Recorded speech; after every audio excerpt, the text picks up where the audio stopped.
Y nosotros Claro. queremos saber, bueno, ¿qué es lo que va? Porque sabemos que el presidente Alberto Fernández escucha y se asesora con un grupo de expertos, médicos, especialistas, a quienes escucha mucho. Uno de esos especialistas es el doctor Pablo Bombeí, que ya está en comunicación telefónica con nosotros. Es miembro de la Sociedad Argentina de Infectología y jefe del Servicio de Infectología del Centro de Educación Médica e Investigaciones Clínicas, el CEMIC, una de las eminencias que está en estos momentos, como decíamos, asesorando al presidente Alberto Fernández. Y lo vamos a saludar, tenemos videollamada con él. ¿Cómo le va, doctor? Gracias, bienvenido. ¿Qué tal? Buen día. Buen día, ¿cómo están? Buen día. ¿Cómo le va? Bueno, decíamos al principio, creo que la pregunta que nos estamos haciendo todos es ¿qué implica, no, esta flexibilización de la cuarentena? ¿Qué es lo que podría llegar a anunciar el presidente en las próximas horas? Una decisión que ha sido difícil de tomar, ¿no? Porque hay muchas presiones de un lado y del otro, de distintas actividades, y queríamos saber cómo ha sido el proceso previo, ¿no? En esta etapa en donde ustedes recomiendan y dan su punto de vista. Bueno, hasta ahora lo que hemos transcurrido en la pandemia, que son 6, casi 7 semanas, que va a ser pasado mañana, o mañana mejor dicho, nos ha permitido lo que se llama aplanar la curva, es decir, que no ha habido un exceso de internaciones en este tiempo, un aumento exponencial de las internaciones y por ende no ha habido un aumento importante de los contagios. Eso es primordial y es la primera consecuencia importante de la cuarentena, lo mismo que permitir una mejor preparación del sistema Claro. de salud y al mismo tiempo lo que ustedes hablaban antes en la encuesta, es decir, cuánto la gente sabe hoy de las medidas de prevención, que eso es muy importante. A lo largo de esta semana se ha ido educando, se ha ido informando y creo que hoy la gente está mucho más compenetrada de estas medidas y hay que tener en cuenta que estas medidas las vamos a tener que continuar durante un tiempo bastante largo. Entonces, lo primero es que esta flexibilización no va a ser igual en todo el país. Las zonas densamente pobladas, donde hay casos de transmisión comunitaria,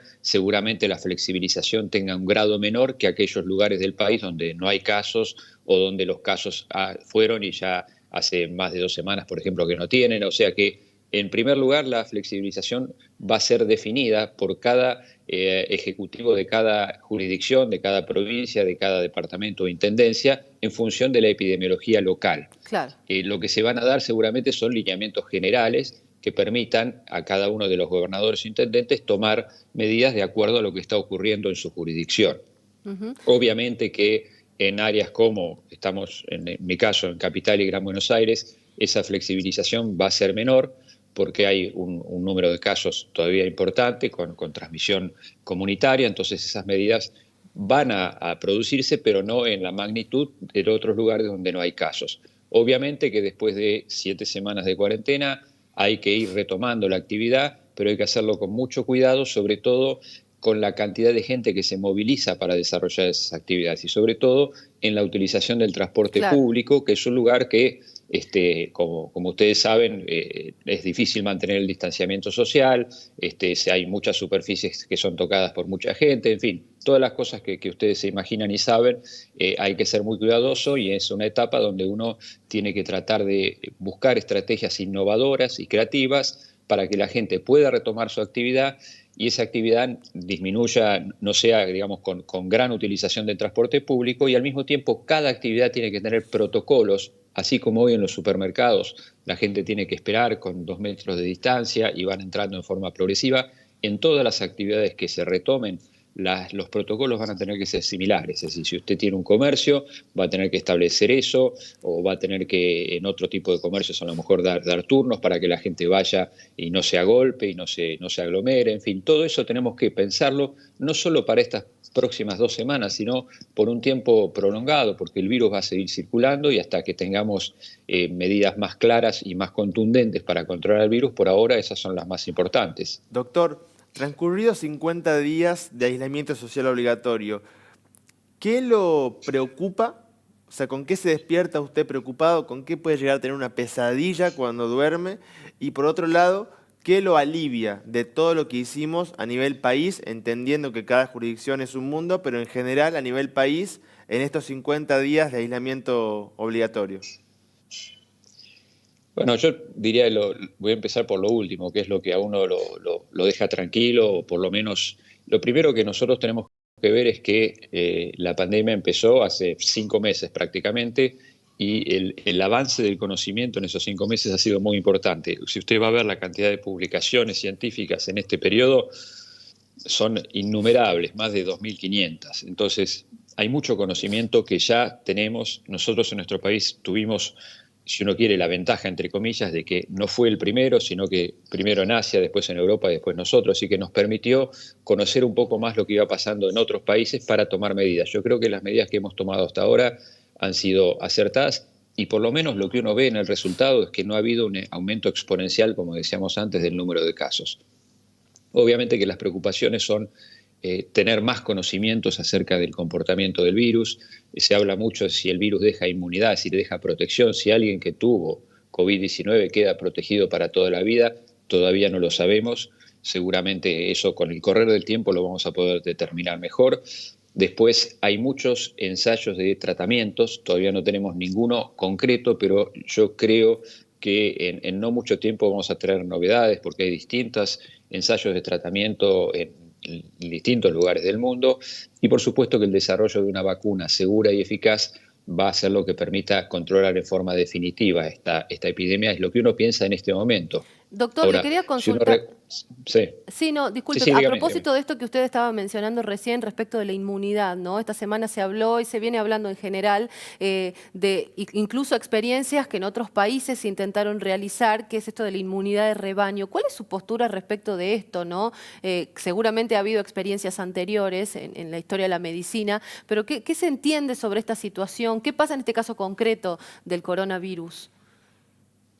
Bueno, la inmunidad de rebaño significa, uno lo sabe más de las vacunas en sí, cuando uno, por ejemplo, vacuna al 60% de una población, esto es un número arbitrario, pero pongamos el 60%, el otro 40% que no se llegó a vacunar ya está protegido porque ese 60% hace que el virus que protege a través de esa vacuna no pueda seguir avanzando. Acá todavía no sabemos cuál es el porcentaje crítico de la población que después de infectada impida el avance del virus. Eso todavía no lo sabemos. Además, a esto hay que asociarle que todavía no sabemos si la inmunidad que deja la enfermedad es duradera para toda la vida, es transitoria por unos meses o no. Entonces, ese es un elemento, es decir, cuántas personas se tienen que infectar para evitar que el virus siga avanzando. Pero también todas las medidas epidemiológicas, el distanciamiento social, el lavado de manos, también son medidas que impiden el avance del virus. Aunque Claro. uno no llegue a esa inmunidad de rebaño, si las medidas de prevención están bien implementadas, las mantenemos, y en esta etapa donde la flexibilización hace que más gente circule, si esas medidas son tomadas más estrictamente todavía que antes, vamos a impedir que el virus encuentre forma de transmitirse de persona a persona. Eso es muy importante. Por eso yo remarco que las medidas de distanciamiento social, higiene de manos, no tocarse la cara, etcétera, etcétera, todo lo que sabemos y aprendimos a lo largo de estas 7 semanas, ahora hay que ponerlo más en práctica que antes, porque eso es lo que va a evitar que el virus se siga transmitiendo. Doctor, ¿cómo tenemos que interpretar como ciudadanos aquellas noticias que hablan de descubrimientos por parte de la ciencia sobre quizá algunos tratamientos que son efectivos para ciertos pacientes con COVID-19? Me refiero, por ejemplo, al caso de Córdoba, en donde ayer se dijo que científicos lograron revertir algunos casos usando ibuprofeno modificado. Hay algunas personas que leen este tipo de información y creen que ya está, se encontró la solución. ¿Esto es así? ¿No es así? ¿Cómo se tienen que tomar este tipo de información? Sí, es muy bueno poder aclararlo. Creo que es muy provisorio que en nuestro país se desarrollen ideas innovadoras y se postulen tratamientos que potencialmente pueden ser efectivos, como el que ustedes comentan del ibuprofeno nebulizado en pacientes con COVID. Ya hay experiencias con esta droga nebulizada en otras situaciones, como una enfermedad que se llama fibrosis quística, y lo están ensayando en el COVID. Ahora, hay muchos tratamientos que se están ensayando en COVID y muchos que inicialmente muestran resultados promisorios, lo cual es muy bueno aclarar, no quiere decir que ya esté demostrado que eso sirve. Para demostrar que estos tratamientos sirven, uno necesita un número de pacientes importantes, comparándolos esta intervención, la droga que uno está probando, con el placebo, que es lo que se está haciendo ahora, que es tratamiento sintomático de los pacientes, a ver si realmente eso demuestra desde el punto de vista estadístico una diferencia. Lo bueno es saber que inicialmente estos tratamientos con pequeño grupo de pacientes o a veces en el laboratorio muestran buenos resultados, porque eso es una señal alentadora. Pero tenemos que esperar los resultados de estudios con más cantidad de gente para demostrar que desde el punto de vista estadístico esa estrategia de tratamiento sirve. Ujú. Doctor, hablábamos al principio y usted mencionaba que estamos transcurriendo justamente la semana 7, ¿no? Vamos a llegar a la semana 7 de confinamiento. Sabemos que se ha reunido con el presidente, que han tenido la posibilidad, bueno, están en contacto continuo con Alberto Fernández. ¿Cómo lo ha visto en los últimos días? Porque también mencionábamos esta situación de que hay una cierta presión ya cada vez más fuerte de los sectores productivos. Hay que reactivar la economía. Se sabe esta situación. ¿Cómo lo han visto el presidente respecto de esto, ¿no? De esta dualidad que se ha presentado desde que empezó, ¿no? La situación.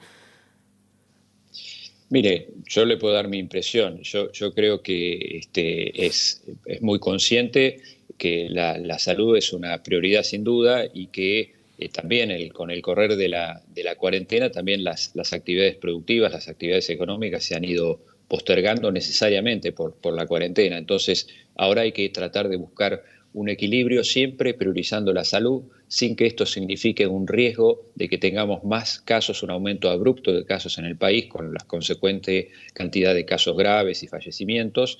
Entonces hay que ser muy cuidadoso y eso entiendo yo que el presidente lo tiene claro en ese sentido, pero también tiene también muy en claro que la actividad económica y social del país se debe ir reactivando. Para eso hay que ser, como decíamos antes, muy cuidadosos en cuanto a la flexibilización por áreas que permita empezar a retomar actividades, pero que esto no genere un gran movimiento de gente, que es lo que nos va a llevar a un aumento en el número de casos, pero sobre todo, y reitero, si uno no toma las medidas que ya sabemos que hay que tomar de prevención. Acá en Tucumán, por ejemplo, bueno, hoy se va a definir cómo van a empezar a trabajar los comercios a partir de la próxima semana. El gobernador está haciendo esto mismo que, bueno, hacen en general todos los especialistas y es la recomendación de estas medidas que usted nos está mencionando, la importancia de que seamos cuidadosos y habló de volver atrás si las cosas no salen como se están esperando. Es algo que también se analiza a nivel nacional, digo, en las etapas que van transcurriendo de la cuarentena y la administración de las fases.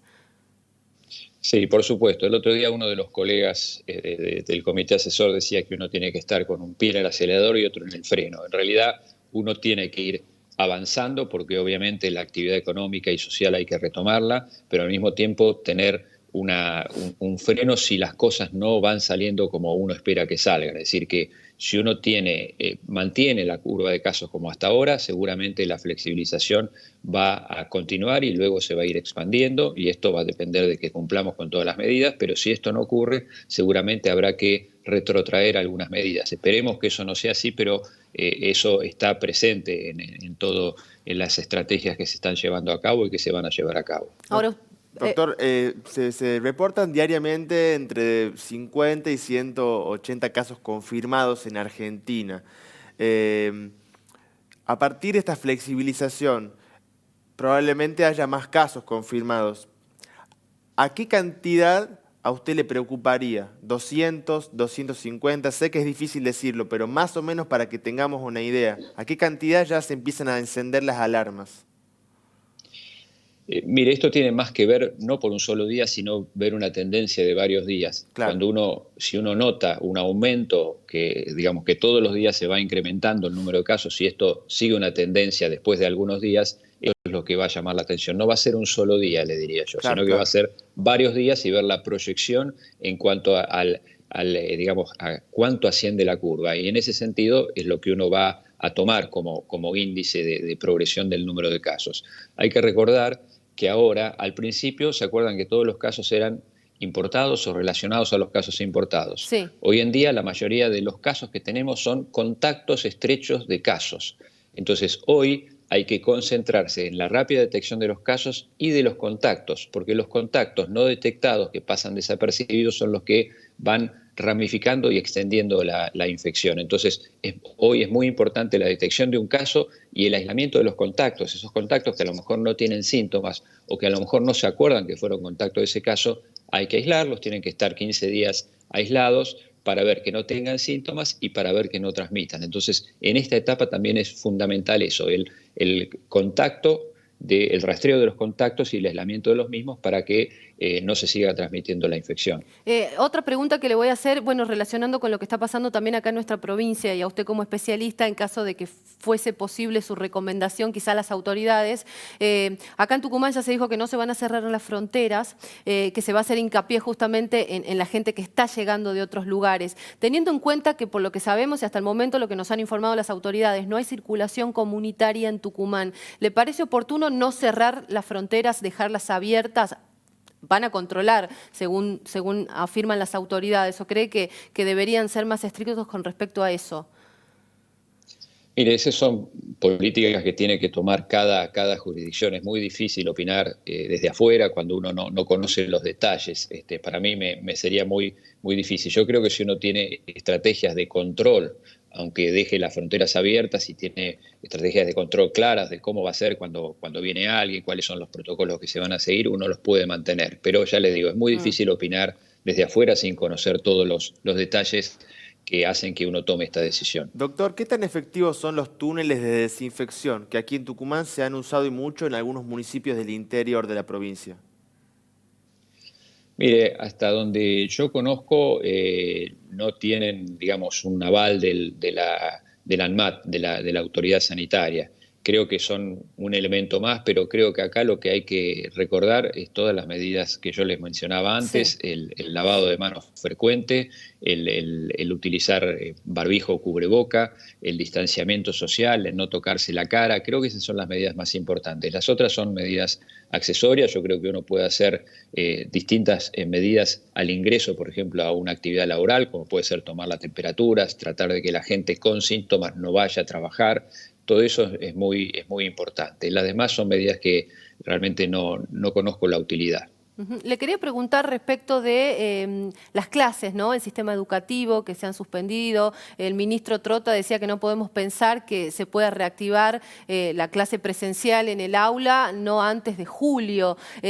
Bueno, me imagino que esto tiene que ver también con recomendaciones de ustedes. ¿Qué están observando con respecto a esa población, ¿no? Los chicos y la posibilidad en qué futuro, ¿no? De poder reactivar las clases.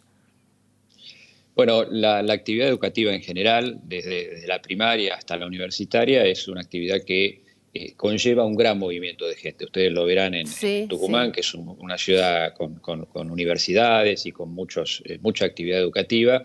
Eso genera gran movimiento de gente, gran movimiento en el transporte público. Entonces, seguramente no es una actividad que podamos retomar ahora. Como dijo el ministro, seguramente se va a esperar un poco más hacia mitad de año para ver cómo está la situación epidemiológica. No puedo, la verdad que no sé, no hay una fecha que se haya conversado en este sentido, pero no va a ser una de las actividades que se retome ahora, sino que va a ser hacia una de las últimas etapas.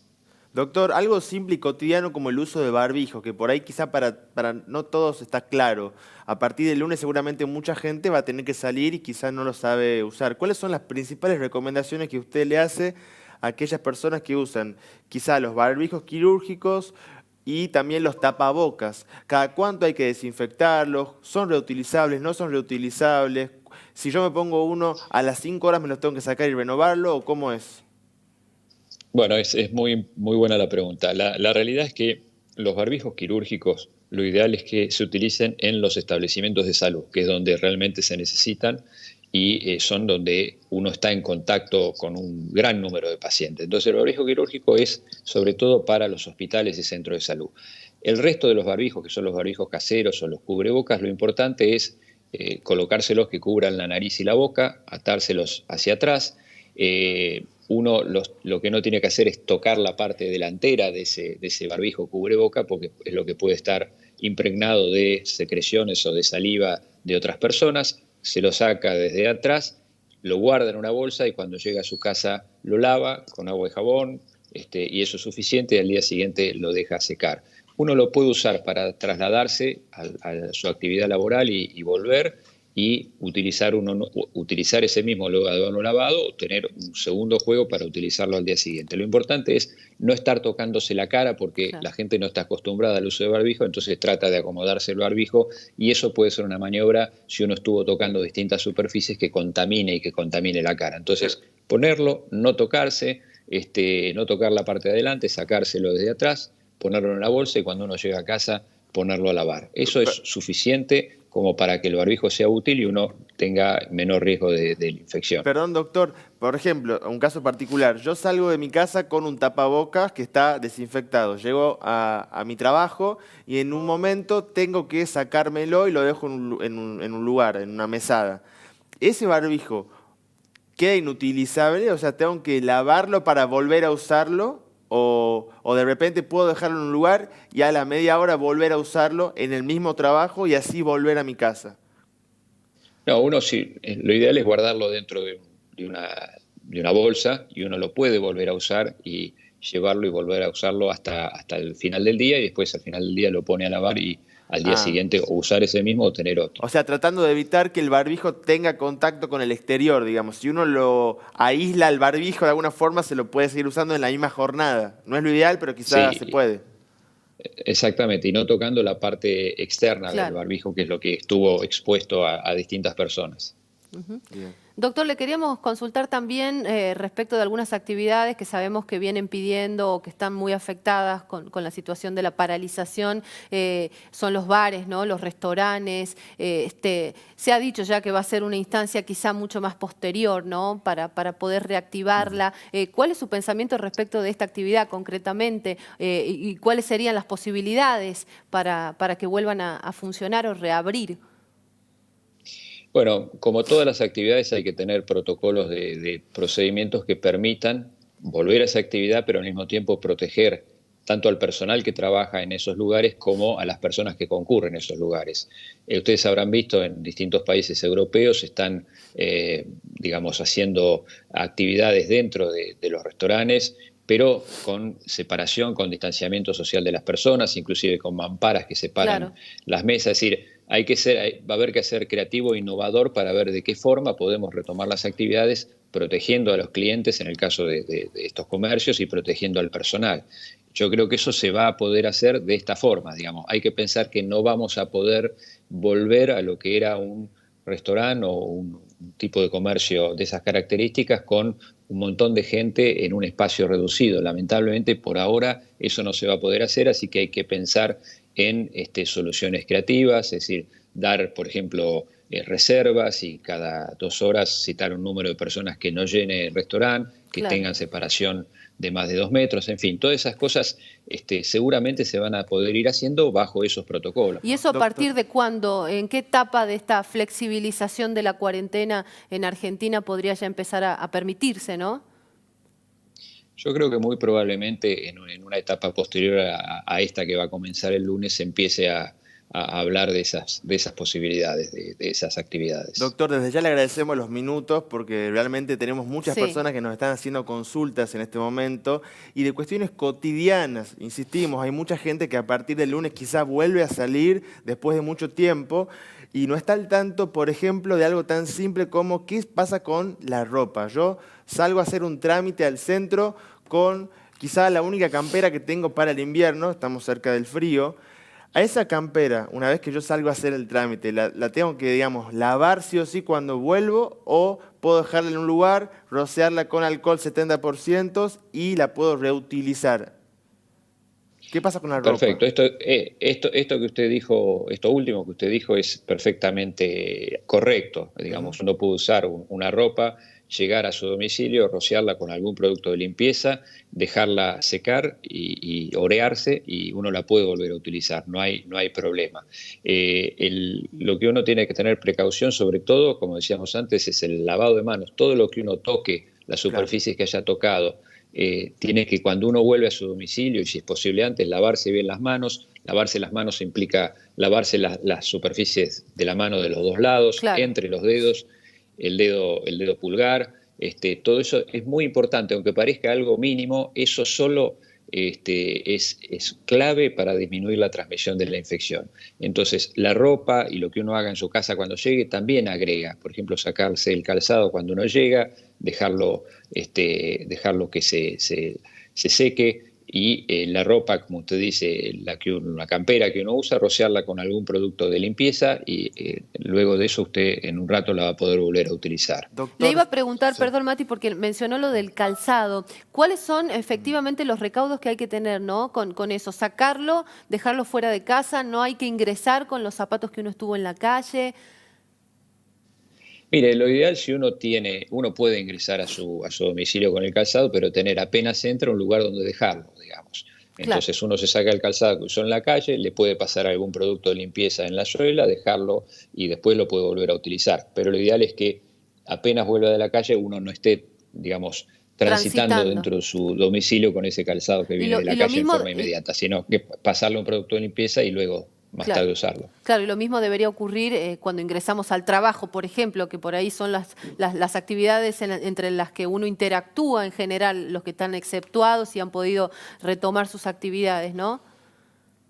Sí, eso es más complejo porque bueno, uno en el domicilio no tiene otros calzados para utilizar, depende de la actividad que uno haga. En los trabajos eso yo diría que ya es más complejo Sí. de implementar, pero en Bien. el domicilio yo diría que uno tiene posibilidades de quitarse el calzado apenas entre, dejarlo en un lugar donde siempre es el mismo Ujú. y después rociarlo con algún producto de limpieza y más tarde lo puede volver a utilizar.